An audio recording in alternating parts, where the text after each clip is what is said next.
ही निमित्त है इस अध्यास में। पहले कहा अविवेक निमित्त है, अविवेक है ना। अब क्या बोलते हैं? मिथ्या ज्ञान निमित्त। सत्यानृत, सत्य और अनृत में मिथुनीकृत्य, सत्यानृत मिथुनीकृत्य, सत्य और अनृत को युगलीकृत करके, मिथुनीकृत करके, इतरेतर भाव उत्पन्न करके एक अनुभव हमारे जीवन में आया, उसको बोलते हैं अहम इदम मम इदम इति। नैसर्गिको अयम लोकम व्यवहारः। अयम लोकम व्यवहार, यह लौकिक व्यवहार है, यह लोक व्यवहार है। लोक व्यवहार का निर्वचन भाष्यकार ने 2 वाक्यों में किया है। पूरे समूचे लोक व्यवहार का ब्रह्मा जी से लेकर के पिपीलिका तक है, 2 ही वाक्य हैं। क्या है? अहम इदम मम इदम, बस इसी को बोलते हैं लोक व्यवहार। बोले महाराज इतना सस्ता मत बनाओ। सस्ता नहीं, यही महंगा वाला परिभाषा है। बाकी तो ऊपर ऊपर की बातें हैं, तलस्पर्शी परिभाषा यही है। अहम इदम मम इदम, ये जो 2 वृत्ति है। अच्छा, ये 2 वृत्ति कहाँ से आई? बोले मिथुनीकरण के कारण आई। किसमें मिथुनीकरण हुआ? सत्य और अनृत में। अब भाष्यकार का जरा विचार देख लेना, पकड़ लेना। ये नहीं कहा विषय विषय मिथुनीकृत्य। चर्चा क्या चल रही थी? युष्मत अस्मत में इतरेतर भाव नहीं हो सकता, विषय विषय में इतरेतर भाव नहीं हो सकता। भाष्यकार ने एकांश में मान लिया उसको, और अब कहते हैं अविवेक से नारायण मिथुनीकरण हुआ है, इतरेतर भाव हुआ है। किसमें? सत्यानृत। ये द्विवचन है, प्रथमा का द्विवचन है। फलम फले फलानि, वैसे ही है ये। सत्यानृते, सत्यंच अनृतम च, तो सत्यानृतम, इसमें फिर द्विवचन लगा। सप्तमी ना समझ लेना इसको, इसलिए बोल दिया। सत्यानृते मिथुनीकृत्य, सत्य और अनृत दोनों में मिथुनीकरण हो गया, और फिर ये लोक व्यवहार प्रकट हो गया। बोले महाराज इसमें सत्य और अनृत कहाँ से ले आए आप? मैंने तो कुछ कहा ही नहीं था अब तक। सत्य बोला नहीं, झूठ बोला नहीं, केवल बोला माने मैं तो विषय विषय की बात कह रहा था, आप सत्य अनृत लेकर के आ गए। मैं तो युष्मत अस्मत प्रत्यय गोचर की बात कह रहा था।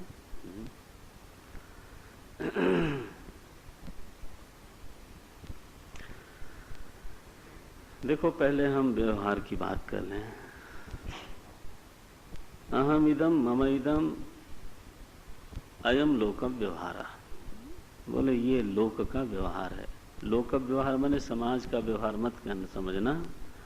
लोक माने लोग, जो हिंदी में लोग शब्द आया है ना, वो लोक से ही आया है। लोक व्यवहार है माने हमारा आपका जो व्यवहार है वो इन्हीं 2 वृत्तियों पर टिका हुआ है। मम इदम अहम इदम। अहम इदम माने अहम में इदंता का मिथुनीकरण हुआ। अहम हुआ विषय, इदम हुआ विषय, लेकिन मिथुनीकरण हुआ है। कैसे? इदम है शरीर और प्रत्यगात्मा अहम है, दोनों को मिला के बोलते हैं अयम हम यह मैं हूं। पीवरोहम, मैं स्थूल काय हूं। कृशकायोहम, मैं बहुत पतला हूं। ये सब क्या है? ईदंता में अहम बुद्धि का अध्यास है, और अहम में ईदंता का अध्यास है। अहम में जो परिच्छिन्नत्व की अनुभूति है, वो परिच्छिन्नत्व किसका धर्म है? अहंता का कि ईदंता का? परिच्छिन्नता तो ईदंता का धर्म है, जो आज अहम में अनुभूयमान है। हाँ जी।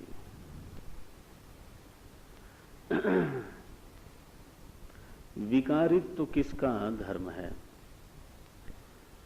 अहंता का कि ईदंता का? बोले ईदंता का।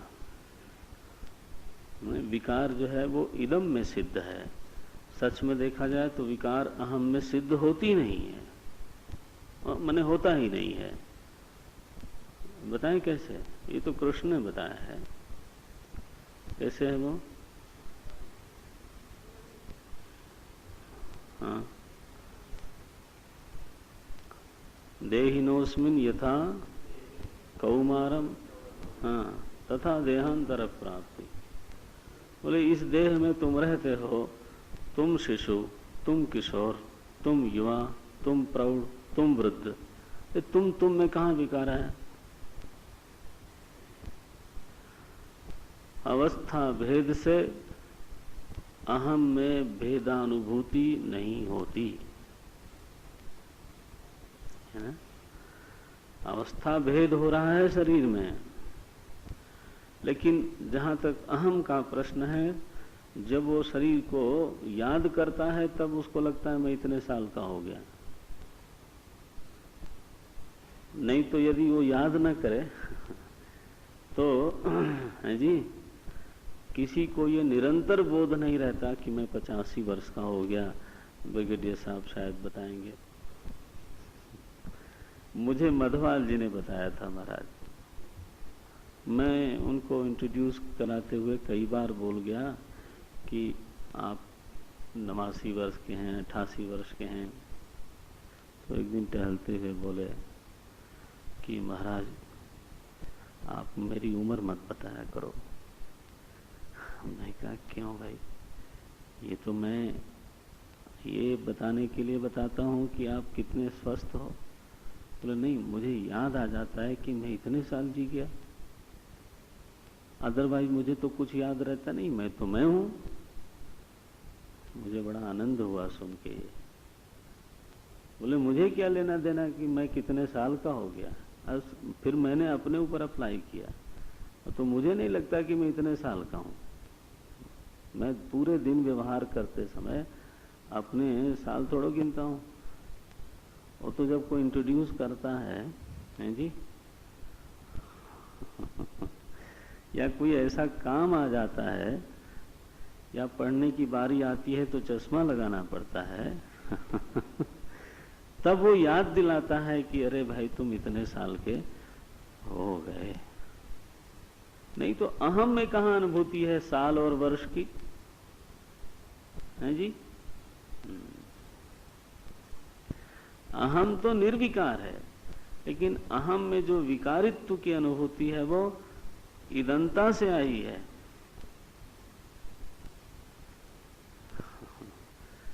तो अहम में भी अध्यारोप हुआ है, अध्यास हुआ है ईदंता के धर्मों का, और इदम में भी अध्यास हुआ है महाराज अहंता के धर्मों का। देखो आप, देह इदम है लेकिन अनुभव करता है। अनुभव करता है। जड़ तो अनुभव शून्य वस्तु है। देह अनुभव करता है। मक्खी बैठो तो देखो, तो जीवित शरीर है महाराज, है ना। कोई कहीं एक कीड़ा भी बैठ जाए तो बस एकदम पता चल जाता है। तो देह में क्या है? सेंसिटिविटी है। ये जो हम बोलते हैं सेंसिटिविटी किसका धर्म है? पंचमहाभूत से निर्मित देह है, प्रस्तरवत है, जीव निकल जाता है तो इसकी सेंसिटिविटी कहाँ गई? इसका मतलब आज जो सेंसिटिविटी है वो जीव के होने से है, लेकिन क्या हम ये समझते हैं क्या कि जीव की सेंसिटिविटी है? हम तो यही समझते हैं कि है ना, देह में ही संवेदनशीलता है।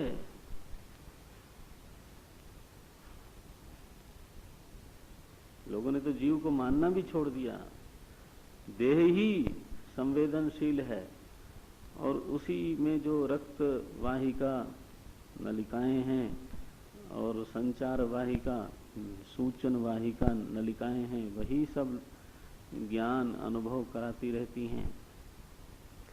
और यह जो स्थूल मस्तिष्क है, देहांग मस्तिष्क है,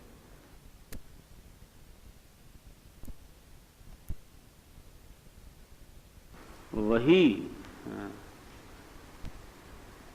समस्त संचार नलिकाओं का संयोजक है, कोऑर्डिनेटर है ना, यही। तो अब बताओ कि ये ईदंता में संवेदनशीलता, अनुभवशीलता, चेतनत्व, प्रकाशकत्व का आरोप नहीं हुआ है तो क्या हुआ है? तो ईदंता में भी अहंता का और अहम के धर्मों का आरोप हुआ, दोनों आरोप हुआ है। मतलब ध्यान रखना, धर्माध्यास भी हुआ है और धर्माध्यास भी। इसमें हम केवल धर्माध्यास नहीं करते, इसमें अहम बुद्धि भी है, धर्मीध्यास भी है और धर्माध्यास भी है इदम में। और अहम में ईदंता का जो आरोप गया है, वहां भी धर्मीध्यास और धर्माध्यास दोनों हुआ है। दोनों दो करके मालूम नहीं पड़ते। देखो, देह और अहम का जिस दिन पार्थक्य मालूम हो जाए, उस दिन तो आधा विवेक पूरा ही हो गया। जीवश्च, हाँ विवेक चूड़ामणि में था, जीवश्च देहश्च जीवे च देहे च विदुषस्त्वहंधि ही। जो ऐसा समझता है कि मैं देह हूं और जीव भी हूं, शंकराचार्य जी कहते हैं वो विद्वान है महाराज। देखो, विदुषः तु अहम धी, वो कहते हैं वो विद्वान है महाराज।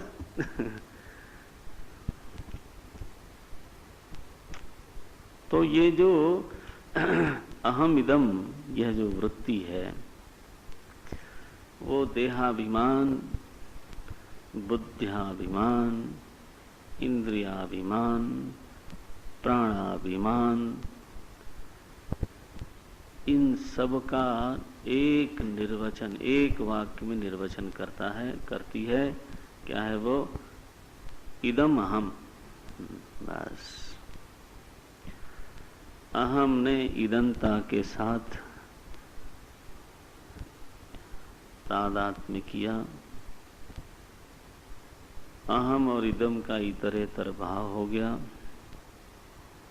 बस तब जो अपरिच्छिन्न चेतन, निर्विकार चेतन है, उसमें जीवत्व, अल्पत्व, विकारित्व, कर्तृत्व, भोक्तृत्व, संसारित्व, गमनागमनत्व, ये सब का सब सिद्ध हो गया। केवल एक वृत्ति से, उसका नाम है अहमिदम। पापित्व, पुण्यत्व, सुखित्व, दुखित्व, एक एक ये जो वाक्य है ना, बस इसी से ये सब सिद्ध हो जाता है।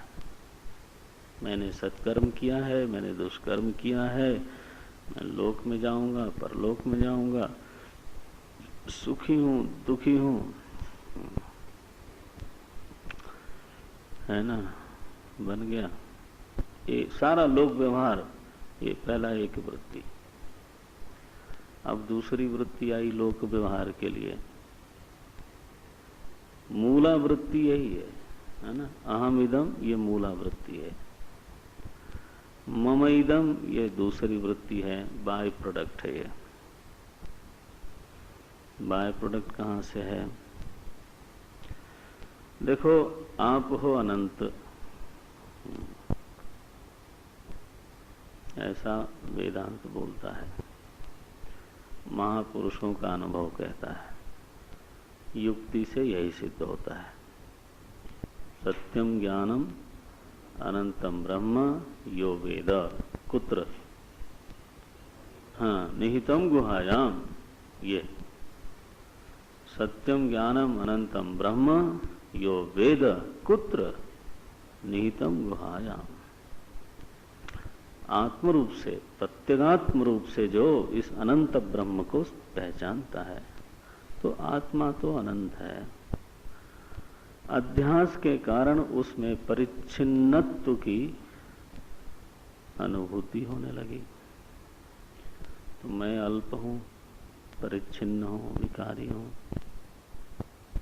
आज हमारा अनुभव ऐसा है, मेरी सीमाएं हैं,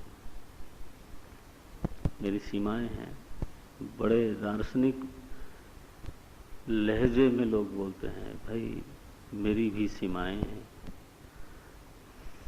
बोलते हैं ना। हमें अपनी सीमाओं को समझना चाहिए। ये बिल्कुल दार्शनिक। अच्छा, आप ससीम हो गए, है नहीं ससीम, है असीम।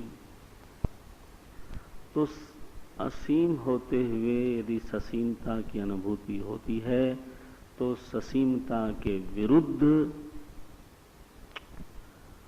हमारे भीतर एक जंग, एक युद्ध होता रहता है। ये है कि नहीं? हर व्यक्ति अल्पता का त्याग करके बड़प्पन को छूना चाहता है। हर आदमी बड़ा क्यों होना चाहता है?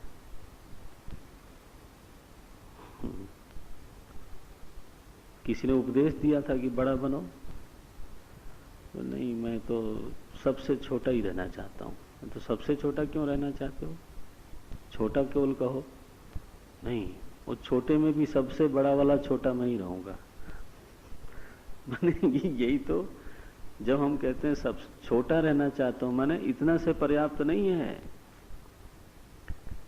सबसे छोटा मैं रहूंगा। उस सबसे में वो कहीं न कहीं हम एक्सेल करना चाहते हैं।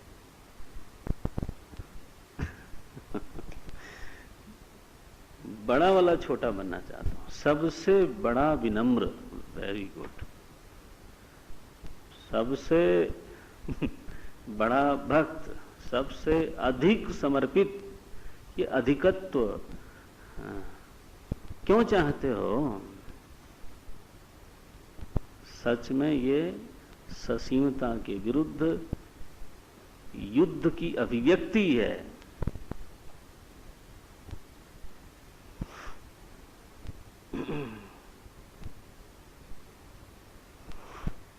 हाँ जी, हाँ जी। अच्छा, इस ससीमता को हम कैसे तोड़ना चाहते हैं आज के दिन? ससीमता, अपनी सीमाओं को कैसे तोड़ना चाहते हैं? तो बोले मम के द्वारा। अहम को कोई बड़ा नहीं बनाता। आज की समस्या, आज की नहीं, हमेशा की है ये। दार्शनिक दृष्टि में हमारी समस्या ऐसी है कि हम अहम की सीमाओं को नहीं तोड़ते, बल्कि अहम की सीमाओं को तोड़ने के लिए मम की सीमा का विस्तार करते हैं। मैं इसको खोल देता हूं। कल तक मेरे पास ये था तो मेरी सीमाएं थीं। अब आज मेरे पास साधन बढ़ गए हैं, इसलिए मेरी सीमाएं भी घट गई हैं, मत बोलो बढ़ गई हैं। सीमाएं घटी ना, साधन बढ़े तो सीमाएं घट गई। हाँ, हाथ खुले हो गए। लोग बोलते हैं हाथ तंग है, क्या बोलते हैं अब हाथ खुले हो गए। ये हाथ खुले हो गए मम के द्वारा कि अहंग के द्वारा? मम के द्वारा। मत अपने को हम बड़ा बनाते हैं मम के द्वारा। आज के दिन हम अहम को अहम के द्वारा बड़ा नहीं बनाते। मेरी गाड़ी बड़ी है इसलिए मैं बड़ा हूं, देख लो। तो मम बड़ा है इसलिए अहम बड़ा है, ये इसलिए बीच में आता है। पहले मेरी अंगूठी जो थी ना वो सोने की तो थी, लेकिन उसमें कोई खास स्टोन नहीं था। अब उसमें लगा है तो अंगूठी बड़ी हो गई, इसलिए तो अहम बड़ा हो गया। किराए के मकान में रहता था, अब तो अपना घर हो गया। हाँ, अपना घर छोटा था, अब बड़ा हो गया। पहले मैं महाराज एक साधारण अफसर था, अब आप देख लो, पद के द्वारा, वस्तु के द्वारा, है ना, यश के द्वारा, विद्या के द्वारा मैं में बड़प्पन की अनुभूति होती है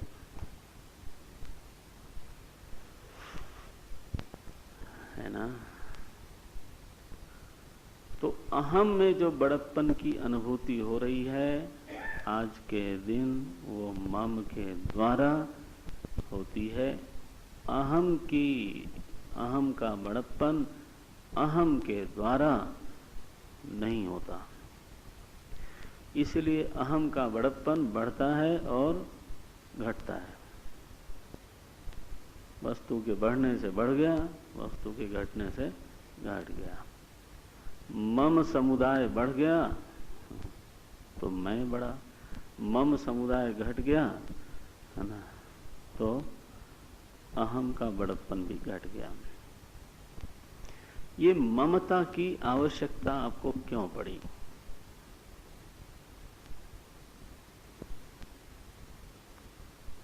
अपनी सीमाओं में विस्तार करने के लिए, अपनी ससीमता को तोड़ने के लिए व्यक्ति मम का आश्रय लेता है।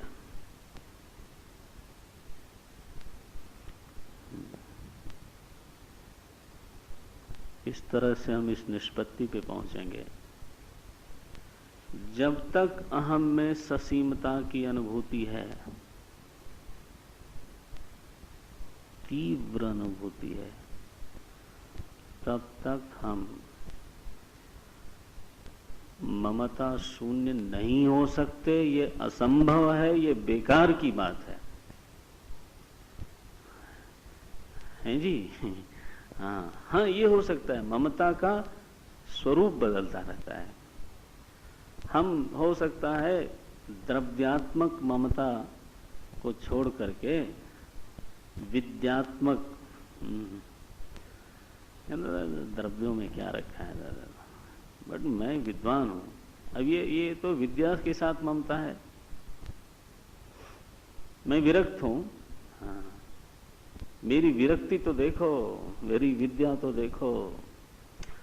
मेरे पास स्वामी जी कुछ है नहीं, लेकिन लोग मुझे जानते हैं। क्या मतलब? मेरा यश तो देखो, द्रव्य मत देखो।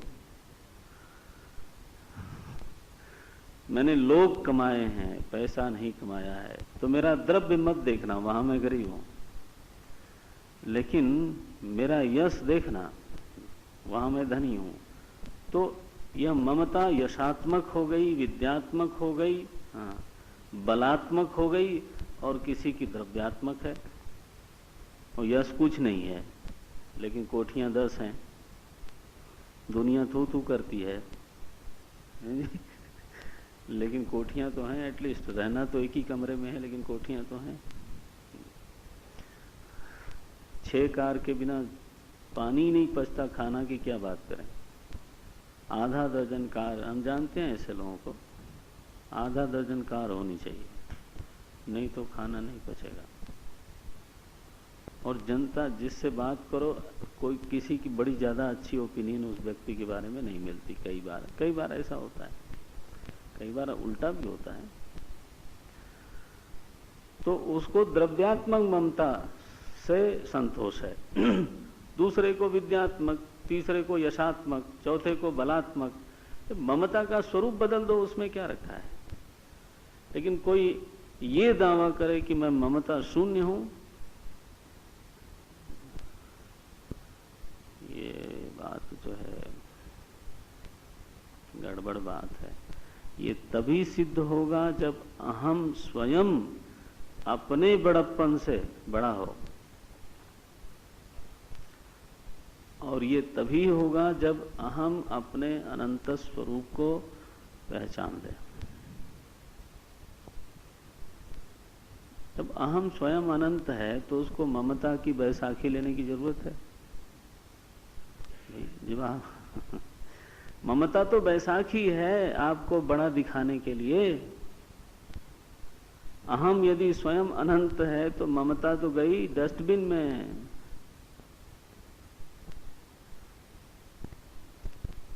निर्ममो निरहं भूत्वा, यही है ना निर्ममः। तो निर्ममः तो ऐसे थोड़ा होता है, निर्ममः मामूली बात है निर्ममः होना। इसलिए बाद में भाष्यकार लिखते हैं, पहले लिखते हैं अहम इदम। ये पहला लोक व्यवहार यही है। फिर इस वृत्ति से सिद्ध होने वाले लोक व्यवहार में मम इदम को आना ही है, दैट इज बाय प्रोडक्ट। तो लिखा मम इदम।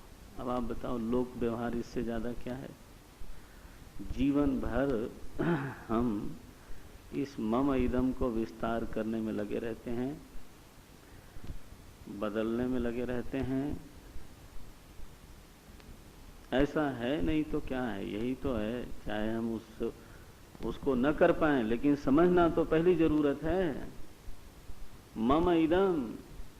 आप बताओ, दुनिया करप्शन में फंसी हुई है, लोग कह रहे हैं दर्शन शास्त्र क्या बोलेगा। ये मम इदम को फैलाने के चक्कर में, और क्या है, करप्शन कोई मम इदम को घटाने के लिए थोड़ा करता है।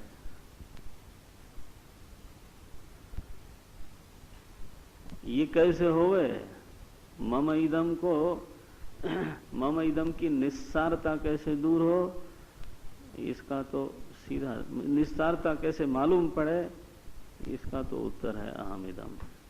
इदम और अहम का भेद समझ में आ जाए, अपने में परिच्छिन्नत्व, विकारित्व इत्यादि का जो ये भ्रम है वो मिटे, तब आत्यंतिक रूप से ममता निरर्थक हो जाती है। छूट जाती है ऐसा मैं नहीं बोलूंगा, क्या है, निरर्थक हो जाती है, अर्थहीन हो जाती है। इसमें एक बात कह दूं, फिर क्लास पूरी करता हूं। जितनी ममता का विस्तार हमारे साथ होता है, उसको हम अपने जेब में नहीं रख सकते। कोई अपनी फैक्ट्री जेब में नहीं रखता, हाँ, साथ लेके नहीं चल सकता।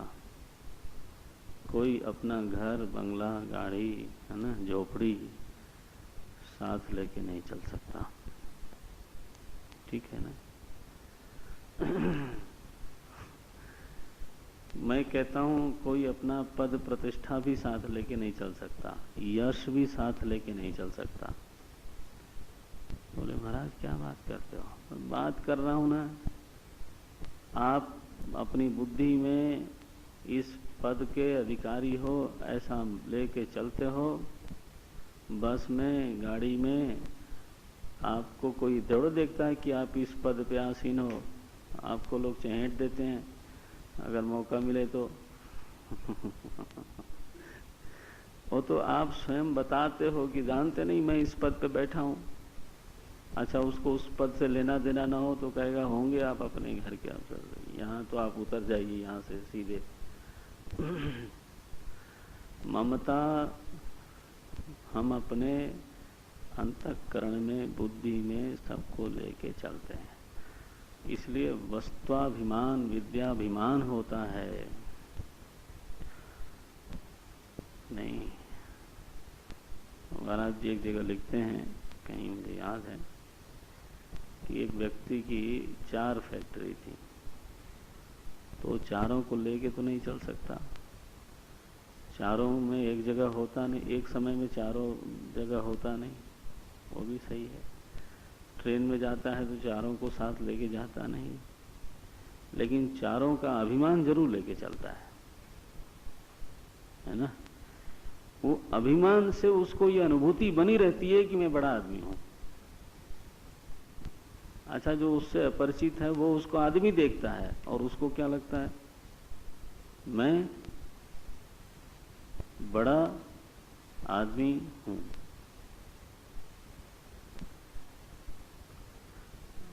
अभिप्राय यह है कि ममता का जो निवास है ना वो बुद्धि में है। ममता का निवास भूताकाश में नहीं है, इस आकाश में नहीं है, ममता का निवास बुद्धि में है। और इसलिए उसकी निरर्थकता बुद्धि में अगर सिद्ध हो जाए तो अनाश्रित हो जाती है। वो वस्तुएं नष्ट नहीं होती, विद्या नष्ट नहीं होगी, यश नष्ट नहीं होगा, बल्कि इस वस्तु के साथ जो महत्व बुद्धि है और अभिमान है, माने संबंध जोड़ के व्यक्ति जो बैठता है, इसके साथ जो अपनी पराधीनता लेके बैठा है कि अगर ये नहीं होगा तो हम तो जीरो हो जाएंगे, है ना, ये सब नष्ट होता है। बुद्धि में ममता है, उसकी निवृत्ति भी बुद्धि में ही होती है। ममता अभिमानात्मक वृत्ति है, उस वृत्ति की निवृत्ति होती है, वस्तु की निवृत्ति नहीं होती है। नारायण।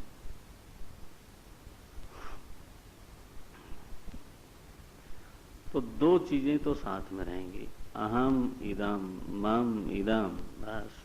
और भाष्यकार की लेखनी देखो, अयम लोक व्यवहार, ज्यादा बात मत करो, इसी को बोलते हैं लोक व्यवहार। बोले महाराज अमुक व्यक्ति बड़ा व्यवहार कुशल है, अरे मम का विस्तार चाहता होगा और क्या बात करते हो। अहम इदम और मम इदम से हटके कुछ नहीं कर सकता वो। उसके व्यवहार के मूल में यही 2 टिक टिक टिक टिक चलती रहती हैं। अयम लोक व्यवहार, बोले कब से चला रहा है भाई, नैसर्गिक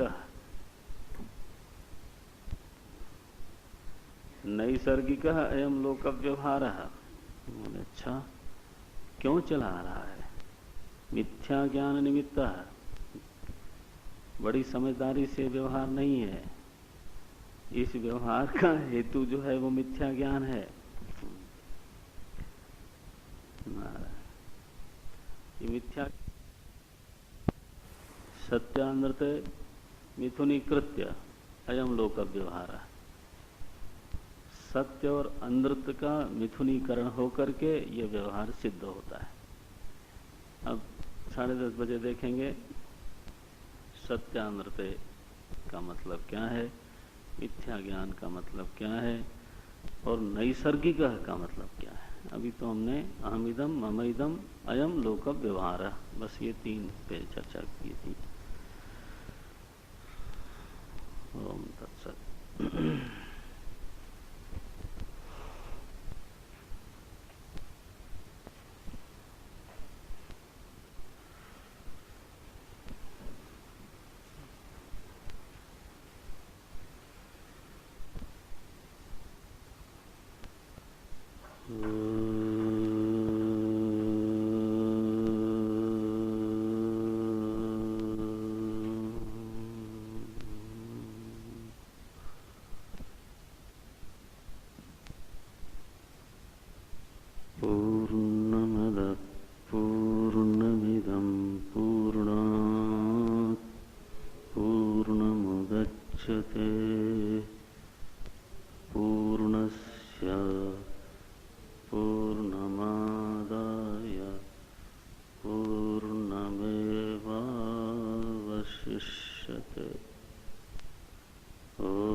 शांति शांति शांति।